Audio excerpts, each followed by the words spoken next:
সামাজিক কাজকর্মের শুরুর গল্পটা খুবই মসৃণ ছিল। সামাজিক কাজ করতে গিয়ে সবচেয়ে বড় প্রতিবন্ধকতা ছিল আমার পরিবার। আমরা সামাজিক কাজগুলো করি একমাত্র মানুষের প্রশান্তির জন্য। এত দূর আসতে পারছি মূলত মানুষের দুয়ার বরকতের কারণে। তাই আমরা তো মরে যাবো, কোনো একদিন আমি মরে গেলে আমার ভালো কাজগুলো সমাজে সাধারণ মানুষগুলো মনে রাখবে, আর মানুষগুলো দুহাত তুলে আল্লাহর কাছে দোয়া করবে। বৃদ্ধাশ্রম দেওয়ার আমার পরিকল্পনা রয়েছে। আসসালামু আলাইকুম রহমতুল্লাহ। আমি ইসমাইল হোসেন শাকিল, নোয়াখালী জেলার সাটকিল উপজেলার বদলপুর ইউনিয়নের মায়া গ্রামের একজন বাসিন্দা। আমার সামাজিক কাজকর্মের শুরুর গল্পটা খুবই মসৃণ ছিল। আর একমাত্র কারণ হচ্ছে যে আসলে আমি সামাজিক কাজকর্মগুলো যখন শুরু করছিলাম তখন আমার পরিবার আমাকে আসলে সামাজিক কাজগুলোতে খুব একটা কাজ করতে করতে আগ্রহী করতে না। আমার পরিবার চাচ্ছিল যে আমি আমার যেন পরিবারকে সময় দিই। আমার পরিবার, আমি নিজের ব্যক্তিগত বিষয়গুলো নিয়ে যেন পড়ে থাকি। সমাজসেবার কাজগুলো করতে অনুপ্রাণিত হচ্ছে আমি আমার নিজ গ্রামের মায়া গ্রামের একটি সামাজিক সংগঠন আছে, স্টুডেন্ট ডেভেলপমেন্ট ফোরাম। ওই সংগঠনের সাথে 2017 সালে জড়িত হই। 2017 সাল থেকে আমি মূলত স্টুডেন্ট ডেভেলপমেন্ট ফোরামের সহসাংগঠনিক সম্পাদক পদে ছিলাম। সেখান থেকে আসলে সামাজিক কাজগুলো করতে আমার নিজের কাছে অনেক ভালো লাগতো। যখন আমি আসলে নিজে খুব কষ্ট করতাম, সময় শ্রম কাম দিতাম, তার পরবর্তীতে যখন মানুষের মুখে হাসি দিত, তখন মানুষের মুখে হাসিটা দেখে মূলত আমার কাছে অনেক ভালো লাগতো এবং আমি নিজের মনে এক ধরনের শান্তি বিরাজমান থাকতো।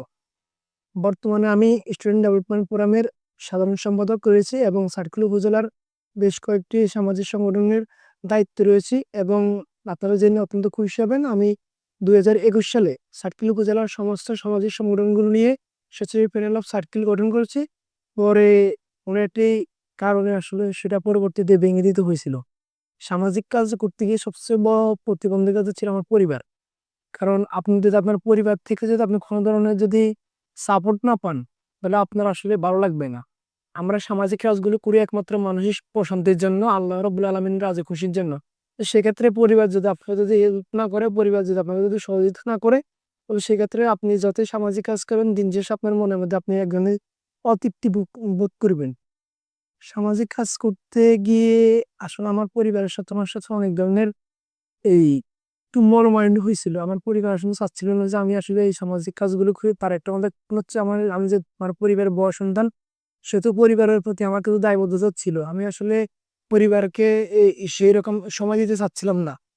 আর সবচেয়ে বড় বিষয় হচ্ছে চারপাশের যে মানুষগুলো রয়েছে আমার চারপাশের, এই মানুষগুলো মূলত আমার বাবার মাকে অনেক বিষয়ে ওনারা বলতো। তো সেই কারণে আসলে আমার বাবা এবং আমার মা আমাকে সামাজিক কাজগুলো না করার জন্যই বেশি অনুচ্ছেদ করতো আর কি। ওনাদের কথা হচ্ছে যে নিজের জীবন নিয়ে নিজে থাকো, নিজে কিছু একটা করো, বিবাহ করো, বিবাহের পরে নিজের ছেলে সন্তানদেরকে নিয়ে নিজে সুখী থাকো। মানে আপনি যদি মানুষকে সত্যিকার ভাবে ভালোবাসেন, সত্যিকার ভাবে আপনি যদি সামাজিক কাজগুলো করেন, মানুষের জন্য কিছু করতে চান, মানুষ আপনাকে খুবই একদম ভিতর থেকে ভালোবাসবে, ভিতর থেকে আপনার জন্য দোয়া করবে। আর মূলত আলহামদুলিল্লাহ এই সামাজিক কাজ আমি এতদিন মানে এত দূর আসতে পারছি মূলত মানুষের দোয়ার বরকতের কারণে। কারণ মানুষের একটা কাছে কাজ করে দিলে মানুষ দুই হাত তুলে যখন দোয়াটা করে, তখন নিজের মনের মধ্যে খুব একটা শান্তি বোধ করি আর কি। আর সবাই আসলে মাঝে মধ্যে, আমি আমার গ্রামের মানুষ বলেন বা বিভিন্ন ইউনিয়নের মানুষগুলো বলেন, আমাকে নিয়ে মাঝে মধ্যে ওনারা কতগুলো বলে, আমাকে অনুপ্রেরণা দেন, শাকিল আসলে এইভাবে করতে হবে, তোমার মতন এই আমাদের গ্রামের বা আমাদের সমাজের গুলো যদি এইভাবে কাজ করতো তাহলে আমার কাছে ভালো লাগতো। সাম্প্রতিক যে বন্যাটি হয়েছিল, ও বন্যাতে আমি আসলে প্রথম আমাদের ইউনূস স্যার আমাদের 9টি ইউনিয়ন থেকে আমাদের 9 জন করে নিয়েছিল। তখন আমি আমার বলকুট ইউনিয়নের স্বেচ্ছাসেবী লিডার ছিলাম ইউনূস স্যারের বরাবর।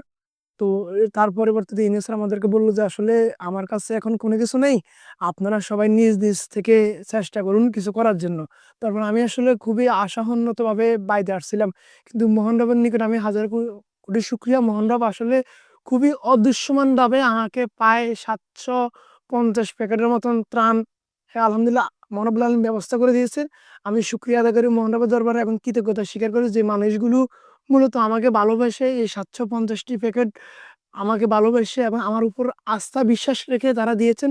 আর সেগুলো ইনশাল্লাহ আমি চেষ্টা করেছি আমার গ্রামের যারা একদম এই পানিতে বন্দি ছিল তাদেরকে সবার ঘরে ঘরে ঘরে ঘরে পৌঁছে দেওয়ার জন্য।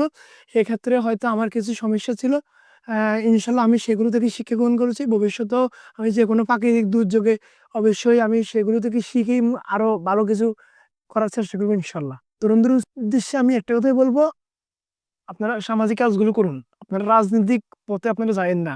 কারণ রাজনীতির পথটা খুবই খারাপ পথ, খুবই পিছলি পথ। আপনারা যদি রাজনীতি দলগুলোর সাথে যদি যুক্ত হন, তাহলে আপনি আপনার নিজের কেরিয়ার, আপনার পরিবারের জন্য, আপনার সমাজের জন্য আপনি হুমকি স্বরূপ হয়ে দাঁড়াবেন। কোনো না কোনোভাবে আপনি রাজনীতির পেছনে করে পড়ে যাবেন। তো সেক্ষেত্রে আমি সবাইকে অনুরোধ করব, আপনারা সামাজিক কাজে যুক্ত হন। আপনি যদি আপনার এলাকার জন্য কিছু করতে পারেন, তাহলে আপনার এলাকার মানুষগুলো আপনার জন্য দোয়া করবে। আর আমরা তো মৃত্যু আমাদের জন্য তো চিরস্থায়ী, আমরা তো মরে যাব। কোনো একদিন আমি মরে গেলে আমার ভালো কাজগুলো সমাজে সাধারণ মানুষগুলো মনে রাখবে, আর মানুষগুলো দুহাত তুলে আল্লাহর কাছে দোয়া করবে। আর আমি মনে করি যে সেটাই সদকা জারিয়া হিসেবে থাকবে। আমি মনে করি যে একজন সাধারণ মানুষ যদি তার মনের মধ্যে হিম্মত রাখে যে আমি মানুষের জন্য কিছু করতে চাই, তাহলে সে করতে পারবে। সেটা একদম কারণ আমরা এক গ্লাস মানুষকে এক গ্লাস পানি খাওয়াইলাম, এটা একদম সামাজিক কাজ। বড় কিছু করতে হবে তা কিন্তু নয়। আমরা ছোট ছোট কাজগুলো করি। আমি আজকে আলহামদুলিল্লাহ, অনেকে আমাকে মানবী শাকিল বলে, আমি কিন্তু মানবী শাকিল ১-২ দিন হয়নি। আমি ১৭ সাল থেকেই আলহামদুলিল্লাহ কন্টিনিউয়াস কাজগুলো করে আসতেছি। ছোট ছোট করে আসতেছি। আলহামদুলিল্লাহ এখন এই মানুষকে বাথরুম দিচ্ছি, এই মানুষ অসুস্থ তাদেরকে টাকা পয়সা দিয়ে সাহায্য সহযোগিতা করার চেষ্টা করছি। এক্ষেত্রে আমাকে যারা টাকা পয়সা দিয়ে সাহায্য সহযোগিতা করতেছে, আমি তাদের কাছে আমি কৃতজ্ঞ। বিশেষ করে এই বন্যাকালীন সময়ে অনেকের ঘর সমস্যা হয়েছে, তো আমাদেরকে ঘরগুলো পুনর্নির্মাণের জন্য ডিউটিন দিয়েছিলাম, এবং একটা রাস্তা বন্যার কারণে সমস্যা ছিল, সেটাও সংস্কার করার জন্য চেষ্টা করছি। তো সেক্ষেত্রে হচ্ছে যে আপনি শুরু করেন, ইনশাল্লাহ শুরুটা করেন। আপনার মনের মধ্যে যদি সৎ নিয়ত থাকে, আর মহান রব্বুল আলামিন যদি সহায় হয় আপনার প্রতি, ইনশাল্লাহ আপনি ভালো কিছু দিতে পারবেন আপনার সমাজকে, আপনার রাষ্ট্রকে। সত্যি কথা বলতে, আমি আমার নিজের গ্রামকে একটা আদর্শ গ্রাম হিসাবে রূপান্তরিত করতে চাই। আমার নিজের গ্রামের যে বেকার যুবকগুলো রয়েছে, আমি তাদের জন্য কর্মসংস্থানের ব্যবস্থা করতে চাই। এইজন্য আমি মূলত, বলাটা ঠিক না, তারাও বলে ফেলেছে, এইজন্য আমি নিজেই বিদেশ চলে যাচ্ছি। কারণ আমি যদি মানুষের জন্য কিছু করতে চাই, তাহলে সেক্ষেত্রে আগে আমাকে এস্টাবলিশড হইতে হবে। আমার কাছে কিছু টাকা পয়সা থাকতে হবে। আমার কিছু পরিকল্পনা আছে আমার নিজের গ্রামকে নিয়ে। আমার গ্রামের মধ্যে যে বেকার যুবকরা আছে তাদেরকে নিয়ে আমার কিছু পরিকল্পনা রয়েছে। যারা এই বৃদ্ধ নারী রয়েছেন, তাদের জন্য আমার কিছু সেলাই মেশিন কেন্দ্রিক কিছু পরিকল্পনা রয়েছে। বিশেষ করে আমাদের সমাজে বর্তমান সময়ে একটা জিনিস আমার কাছে খুবই খারাপ লাগে, যে ছেলে সন্তান যখন বড় হয়ে যায়, তারা তাদের মা বাবাকে ভাত খাওয়ায় না। তো এটা আমার ভবিষ্যতে একটা পরিকল্পনা। আমি জানি না মহান রব ওজনে কতটুকু কি করতে পারে। আমি একটা বৃদ্ধাশ্রম দেওয়ার আমার পরিকল্পনা রয়েছে। বাকিটা আপনার জন্য দোয়া আছে, আপনাদের নিকট দোয়া চাই, যেন আমি আমার এই পরিকল্পনাগুলো যেন করতে পারি। যদি কোনো সীমাবদ্ধতা না থাকতো, আমার পারিবারিক সীমাবদ্ধতাকে আমি মনে করি যে আমার জীবনের সবচেয়ে বড় সীমাবদ্ধতা।